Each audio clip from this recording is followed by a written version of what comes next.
YCP MLC Duvvada Srinivas గారు తన భార్యపై, తన కుమార్తెపై, వాళ్ళతో పాటు ఇంకొక 5గురిపై కేసు ఫిర్యాదు చేయడం జరిగింది. అర్ధరాత్రి నా ఇంటిపైకి దాడికొచ్చారు, నా మీద హత్యాయత్నం చేశారు అని ఆయన టెక్కలి పోలీస్ స్టేషన్కి వెళ్ళి కేసు ఫైల్ చేశారు.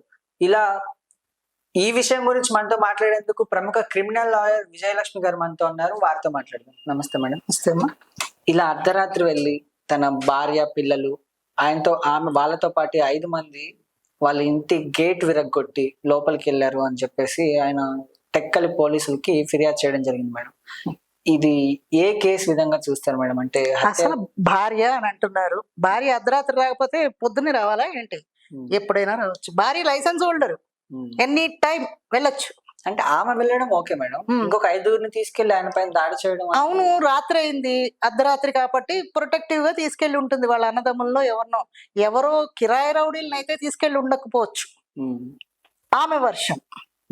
ఇతను వర్షం ఏమంటున్నారు? కొట్టడానికి వచ్చింది అంటే మీరు ఏదో తప్పు చేసి ఉంటారు, కొట్టడానికి పెళ్ళానికి ఆ హక్కు ఉంది.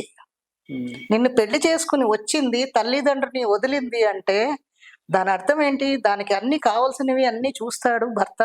భర్త అంటే భరించేవాడు అని అర్థం. భర్తే భార్యను చూడకపోతే కంచే చేను వేసింది అంటారు చూడు.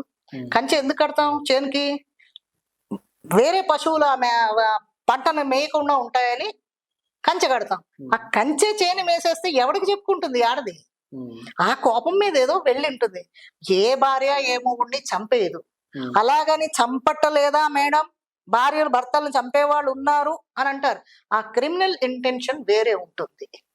ఇదేదో చిన్న చిన్న గొడవల వల్ల చేశారు, ఈయన కూడా తప్పు చేశారు అని అంటున్నారు కదా. ఒకటి ఆవిడ కూడా మనం చెప్పేది ఏంటంటే, మేము ఇప్పుడు లాయర్గా అనే కాకుండా ఒక గృహిణిగా ఏం చెప్తామంటే, భర్తని రెచ్చగొట్టద్దు. రెచ్చగొడితే వాళ్ళు రెచ్చిపోతారు. వాళ్ళకి ఏదో వేరే ఇల్లీగల్ కాంటాక్ట్స్ ఉన్నాయి అని అంటే అవి ఏవైనా ఉంటే ఇళ్లలోనే చూసుకోవాలి. మా అమ్మ దగ్గర వాళ్ళ దగ్గర చూసుకోవాలి. తర్వాత ఇంకో దాంట్లో కూడా మనం విన్నాం, తల్లితోటి మాట్లాడితే తప్పది. మీ అమ్మ మీకెంత ముఖ్యమో అవతల ఆ పిల్లోడు అమ్మ కూడా అంతే ముఖ్యం. మీ అత్త కూడా నీకు తల్లి లాంటిదే. అమ్మ నాన్నని వదిలి వచ్చిన తర్వాత అత్త మామే. ఇందాక ఆయన ప్రెస్ మీట్ కూడా పెట్టారు. ప్రెస్ మీట్ లో ఆయన ఏం చెప్తున్నారంటే, నా భార్య మా అమ్మతో కలవనివ్వట్లేదు, ఆమెతో కలుస్తుంటే నాతో గొడవ పడుతుంది, ఇలాగా నా ఫ్యామిలీ మెంబర్స్ కి దూరం చేసింది. ఇలాంటి విషయాలు ఏవైతే ఫ్యామిలీ మ్యాటర్స్ వాళ్ళిద్దరి మధ్య ఉంటాయో ఆ విషయాల గురించి చెప్తున్నాను మేడం. కరెక్టే. తల్లిని ఫ్యామిలీని కలవట్లేదని నిన్ను ఇల్లీగల్ కాంటాక్ట్స్ పెట్టుకోమని అర్థం కాదు కదా. దీనికి దానికి సంబంధం లేదు కదా. ఇల్లీగల్ కాంటాక్ట్స్ పెట్టుకున్నది అని ఆమె అంటున్నారు. తల్లితోటి కలవనీయట్లేదు అని కాదు, ఏదో ఒక వంక చూసుకుని డొంకలాగుదాం అని పెట్టుకోకూడదు. ఈయన కూడా ఆ ఇష్యూ ఉంది అంటే అదే చెప్పాలి. ఆ ఇష్యూ వీక్ పాయింట్ గా పెట్టుకుని మీరు ఇల్లీగల్ కాంటాక్ట్స్ పెట్టుకోవడం తప్పు కదా. తప్పే కదా. తల్లిదండ్రుని కలవద్దు అని అన్నం ఏ ఆడపిల్లకి సమంజసం కాదు. మీ పేరెంట్స్ ఎంతో అవతల ఆ పేరెంట్స్ కూడా అంతే. అలాగ చూస్తేనే సంసారం హాయిగా సాగుతుంది. లేదు అంటే డిస్టర్బెన్స్ వస్తాయి, కొట్టుకుపోతుంది సంసారం. దానివల్ల మీ పిల్లలు లాస్ అవుతారు, మీ లైఫ్ కూడా. ఏంటనుకుంటారంటే ఇవాళ రేపు పిల్లలు డైవర్స్ 2-3 minutes లో అయిపోతుంది, ఓకే అయిపోతుంది. తర్వాత ఏంటి? మళ్ళీ పెళ్లి చేసుకోమంటుంది సమాజం. లేదు అనుకో, నువ్వు ఎప్పుడైతే డైవర్సీ ఉన్నావు అనుకో, అదే జనం పబ్లిక్ ఎలా చూస్తారో తెలిసిన, టూలెట్ బెడ్ పెడితే ఎలా ఉంటుంది? ఇల్లు ఖాళీ అయితే మనం టూలెట్ బెడ్ పెడతాం కదా.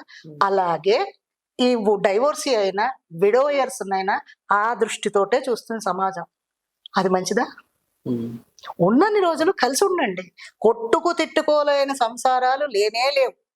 అంటే నాకు ఇంత హోదా ఉంది, నేను ఒక వైసీపీకి సంబంధించిన ఎమ్మెల్సీ, నాకు ప్రజల్లో ఇంత ఆదరణ ఉంది, ఇట్లాంటి స్టేజ్ లో ఉన్న నన్ను ఏదైనా ఉంటే నువ్వు ఇంట్లో పరిష్కరించకుండా ఇలా మీడియాను పెట్టేసి వాళ్ళ ముందర చెప్పేసి ఈ రోజు నా రాజకీయ భవిష్యత్ అంతా నాశనం అయిపోయింది అని ఆయన అంటున్నారు. కరెక్టే, అది ఆవిడ చేసిన తప్పే. కానీ ఈ ఆలోచన, ఈ బుద్ధి ఆయనకి ఉండాలి. నువ్వు తప్పు చేస్తే నీ రాజకీయ పలుకుబడిపోతుందన్న బుద్ధి గానే ఉండాలి కదా. తప్పు చేసిన వాడిని ఎవరైనా నిందిస్తారు కదా. అది ఎవరవని, ఆడవనే మగవని.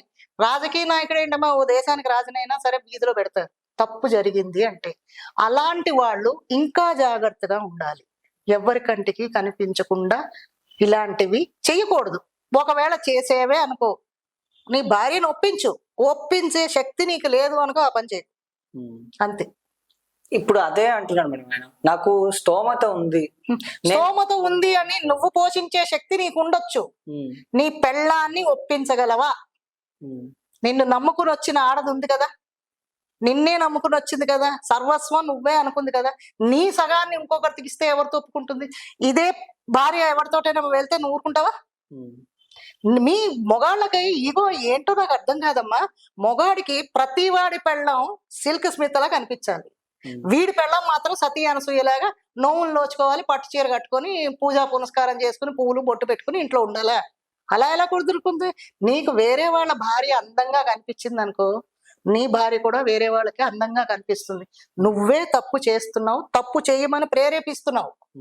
నువ్వు చేయలేదనుకో ఈమెకి ఆ బుద్ధి రాదు, దుర్బుద్ధి రాదు. అంతే కదా? నీ మైండ్ లో నీ చెత్త ఆలోచన వచ్చిందంటే వేరే వాడికి రాదా? ఎవడో ఒకటి కంటపడుతుంది. పిల్లి పాలు తాగేటప్పుడు కళ్ళు మూసుకుని తాగుతుంది. అదేమనుకుంటుందో తెలిసినా నన్ను ఎవరు చూడటం లేదనుకుంటుంది. కానీ ఇది ఎవరిని చూడట్లేదు, ఎవరో ఒకడు చూస్తాడు, నీ వీక్ పాయింట్ మీద దెబ్బ కొడతాడు. మగాడవనే ఆడవాళ్ళవని ఏదో ఒక రోజు ఏదో ఒక అనుకోని పరిస్థితుల్లో వీక్ పాయింట్ లో ఇరుక్కుంటారు. ఈ ఫ్యామిలీలో కూడా అలాగైతే ఏం చేస్తాం? ఇవన్నీ ఆలోచించాలి. ఎవరైనా కూడా చిన్న తప్పు చేయాలి అనుకున్నప్పుడు 10 సార్లు ఆలోచించారు, తప్పు చేయలేరు. ఇప్పుడు నా దగ్గర డబ్బు ఉంది, నీకు నేను విడాకులు ఇచ్చేసినా కూడా మెయింటెనెన్స్ పడేస్తాను అనే విధంగా ఇవ్వదయ్యా ఆమె విడాకులు. నీకు పెళ్లి కానీ నాకు నీ డబ్బు ఎలాగైనా వస్తుంది అంటుంది. పిల్ల ఉంది కదా, లేదు నా సంపాదన ఉంది, లేదా నా ఆస్తి నాకు ఉంది అని అంటుంది. నీకు విడాకులు లేకపోతే నువ్వు చేసుకునేదాన్ని పెళ్ళి అనరు, వ్యభిచారం అంటారు. లీగల్ కదా? ఇవ్వదు ఆవిడ. ఇవ్వకుంటే నేను నా దగ్గర రావద్దు, పలగేడు. సాధించాలి శాడిజంగా అంటే ఎవరైనా అంతే, ఆడదైనా అంతే, మొగాడైనా. ఒక పట్టుదలకి పోయాము అంటే ఆడవాళ్ళు ఏమో తక్కువ ఉన్నారా? ఆడవాళ్ళ వల్ల రాజ్యాలే పోయే నాగమ్మ వీళ్ళందరినీ చూసారా? ఒక్క పన్నాగం పన్నింది అంటే ఆడది మటాష్. సంసారాలు కాదు, రాజ్యాలు కూలిపోతాయి తెలుసునా? అలాంటప్పుడు ఇంట్లో భార్య అంటే దాన్ని మీరు భార్యని చక్కదిద్దుకోవాలి, ఆవిడికి చెప్పాలి, ఆవిడ నొప్పించి మీరు చేసుకోండి. అప్పుడు ఏ బాధ లేదు కదా, ఎవరు అడగరు, చేసుకోవచ్చు.